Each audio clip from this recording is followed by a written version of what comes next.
안녕하세요. 저는 올해 40을 조금 넘긴 아줌마입니다. 어렸을 때에도 집이 어렵지 않아 하고 싶은 것, 가지고 싶은 것 언제나 손에 넣고 아쉬움이란 감정이 뭔지 모르고 컸습니다. 부모님이 어렵게 낳은 외동딸인지라 사랑도 독차지했었고요. 어디를 나가도 어렸을 때부터 사랑을 많이 받고 자란 티가 난다면서 사람들이 부러워하고는 했습니다. 솔직히 말씀드리자면 저는 초중고를 한 번도 두 발로 걸어서 등하교를 해본 적이 없어요. 날이 어떻든 간에 부모님이 매번 차로 직접 데려다 주고 데리고 와 주셨죠. 그러다 보니 남을 배려하는 법이나 생각하는 법을 많이 배우진 못했던 것 같습니다. 제 잘못에는 늘 관대했고요. 그래서 사회생활을 시작했을 때 단체 생활이 너무 힘들어서 짧게 근무하고 퇴사하는 행동을 많이 반복했어요. 다른 사람들에게 억지로 맞춰서 한 달 급여를 꾸역꾸역 받아내는 건 지옥을 견디는 것과 같았거든요. 부모님도 나이가 있으셔서 귀농을 하셨지만 그래도 돈이 없는 건 여전히 아니셨기 때문에 그냥 용돈 쓸 정도의 아르바이트만 하고 살면 안 되냐? 그 정도도 안 하고 살아도 된다고 하지 않았냐? 고생하는 거 보려니 마음이 아프다고 하시면서 제가 일을 하지 않을 것을 권유하기도 하셨어요. 그래도 전 시골에서 사는 건 마음에 들지 않았기 때문에 어렸을 때 글 쓰는 걸 좀 좋아했어서 그쪽으로 프리랜서 일을 시작하였습니다. 사귀던 남자친구도 있었고 꽤 진지한 만남을 가진 사람들도 있었지만 다들 3년을 넘기기란 쉽지 않더라고요. 30이 넘어서 이렇다 하는 남자친구를 데리고 오지 않으니 부모님은 둘이 가고 나면 외로워서 어떡하냐며 눈물을 훔치기 시작하셨습니다. 때마다 안부 전화를 걸어서 좋은 사람 못 만났냐고 물어보시니 늘 부족함 없이 키워주셔서 감사했던 부모님이지만 어느 순간부터는 숨이 턱턱 막히더군요. 그래서 집도 안 찾아가고 일부러 바쁜 척 전화를 피하기도 했습니다.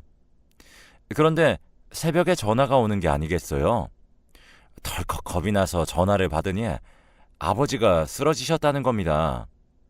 그래서 헐레벌떡 시골로 내려갔고 병원을 다니면서 치료받아야 되는 심각한 병은 아니지만 어차피 9to6로 다녀야 하는 직장이 있는 건 아니니까 다 나을 때까지만 집에 같이 있어주면 안 되겠냐고 하시더라고요.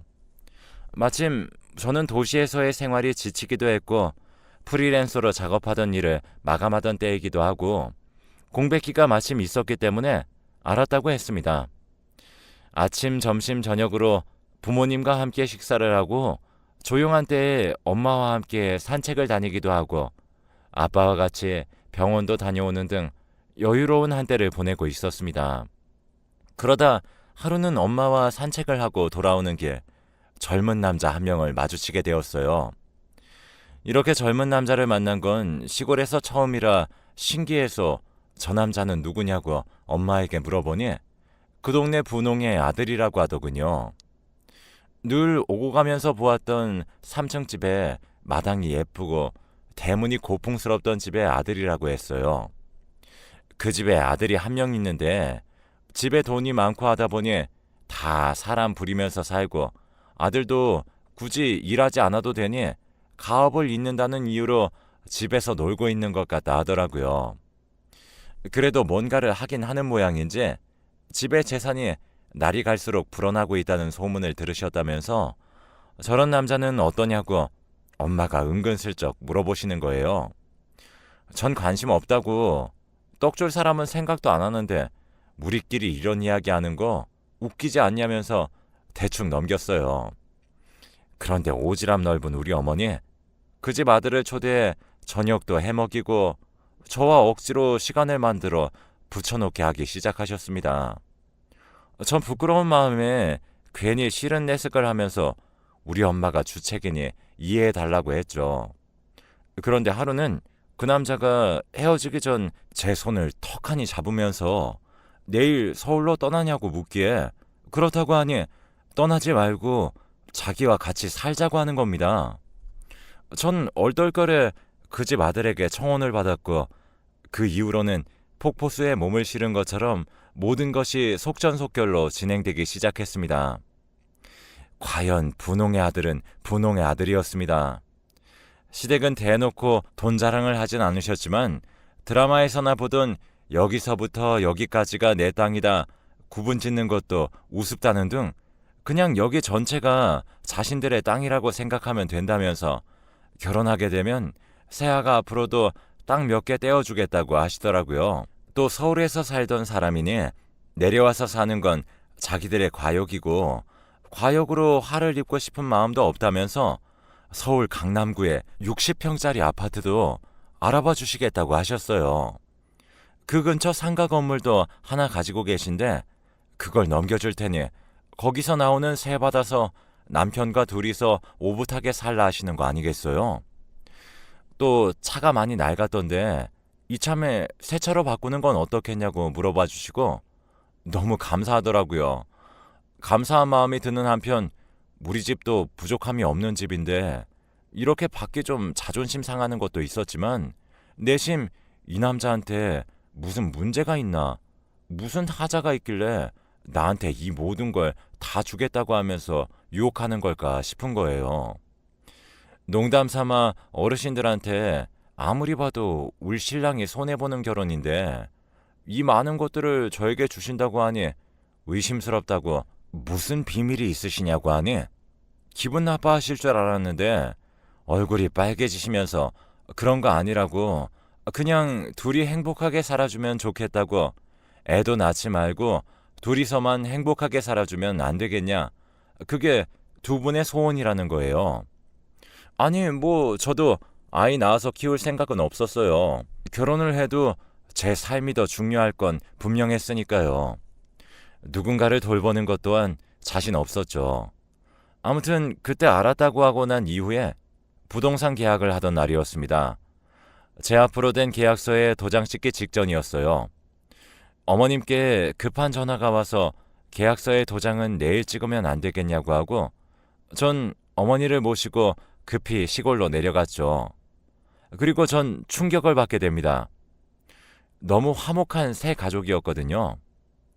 늘 자신 앞에 있는 반찬을 남의 입에 떠먹여주기 바쁘고 예쁜 풍경을 보면 혼자 보기 아까워 서로에게 보여주고 싶어하고 좋은 음식을 먹게 되면 집에 있는 식구들과 함께 먹고 싶다는 등 틈이 날 때마다 가족여행을 다니면서 가족애를 과시하셨기 때문에 전 이 화목한 가정에서 자란 남자라면 나를 얼마나 사랑해줄지 또 우리 둘만의 가정은 얼마나 화목할지 기대가 되었고 어느 정도 보장이 되었다 생각했기 때문에 결혼을 결심한 부분도 있었거든요. 그런데 새 가족이 아니었습니다. 창고방이라고 하던 곳에는 남편의 동생이 있더군요. 남편의 동생은 평범하진 않았습니다. 지능이 조금 떨어지는 정도였는데 그렇다고 사회생활을 못할 정도는 아니었어요. 하지만 사람들에게 내보이기 부끄러운 마음에 죄인 줄 알면서 새 가족인 것 마냥 살아왔다고 하시는데 어이가 없었습니다. 거짓말이 길면 들키는 법이라는 등 이제 두 사람만 행복하게 살고 싶다는 등 온갖 변명을 하시면서 사실은 우리가 네 앞으로 모든 재산을 돌려줄 테니 자기들 아들을 데리고 가서 살라는 거예요.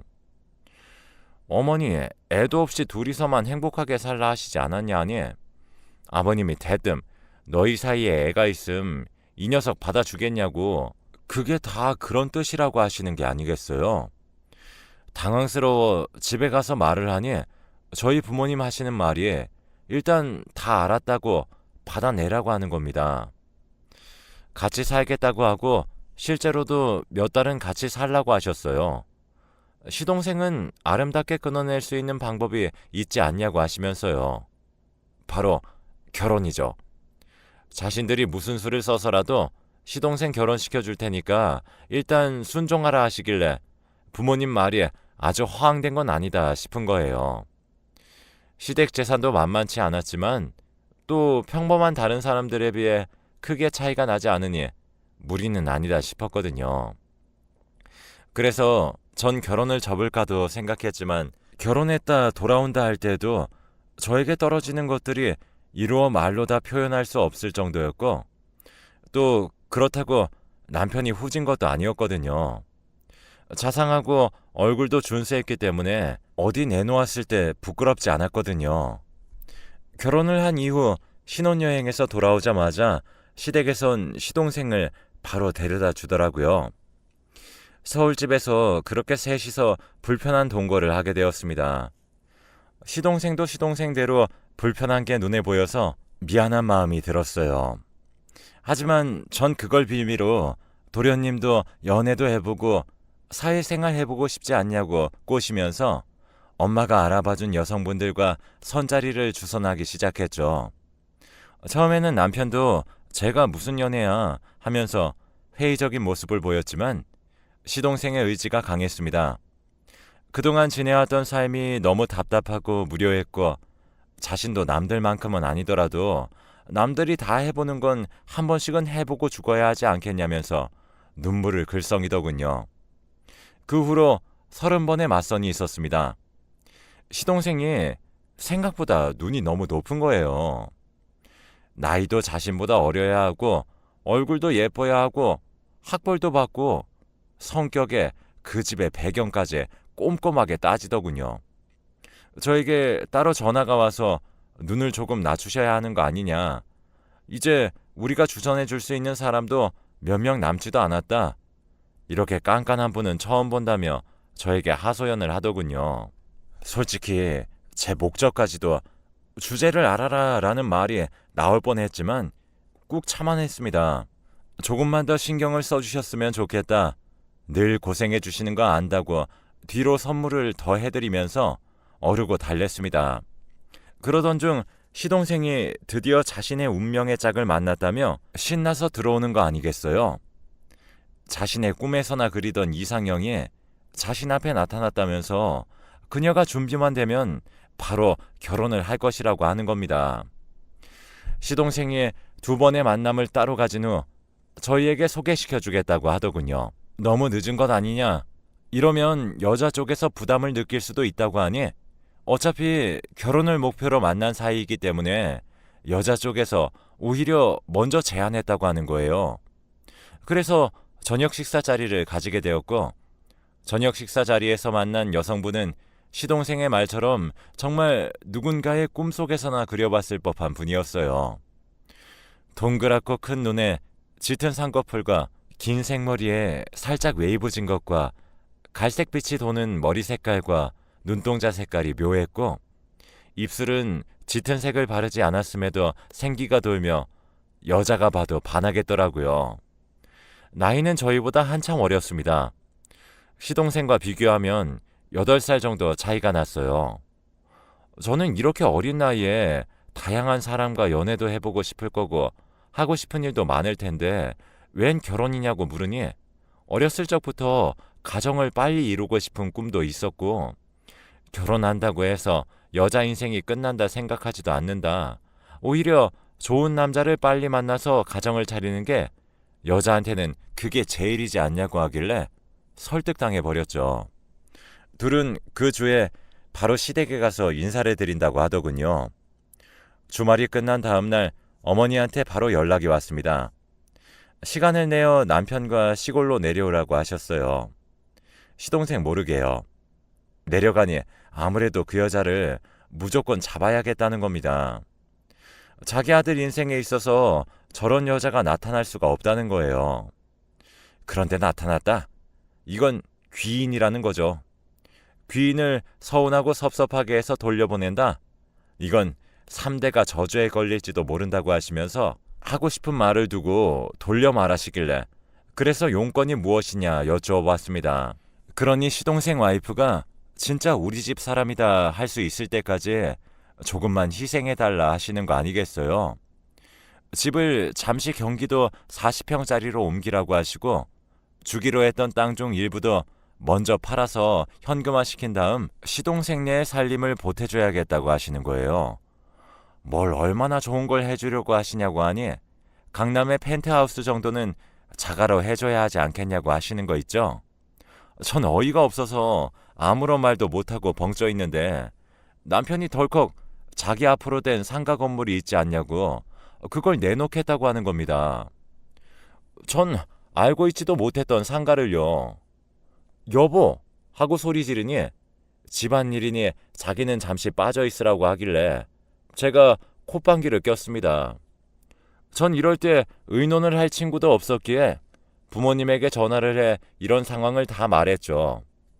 다 말했더니 우리 계획대로 시동생을 떨굴 수 있는 기회인데 너도 잠시는 희생해야 하지 않겠냐면서 남편이 상가를 내놓겠다 했으니 집은 건드리지 말라 얘기해보라고 하시더군요.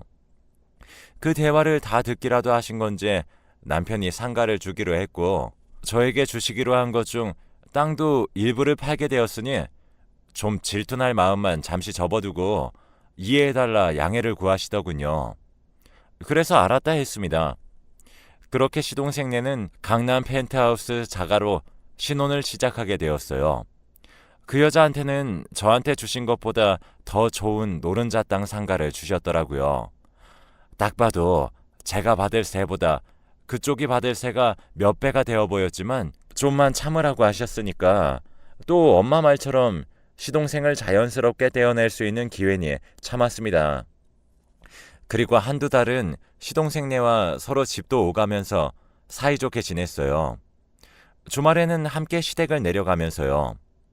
그렇게 하루는 시동생 와이프가 둘만의 시간을 너무 못 가지는 것 같다고 좀 거리를 두고 싶다고 하는 거 아니겠어요? 워낙 나이도 어리니 아직 철이 없고 자기들밖에 중요한 게 없을 시기다 인정해 주기로 했습니다. 근데 그 말이 연을 끊고 살겠다는 거였나 싶을 정도로 연락이 되지 않았어요. 집을 찾아가도 도통 답이 없더라고요. 안에 사람이 있는 건지 없는 건지 이사를 간 건지 어쩐 건지 아무런 반응이 없었습니다.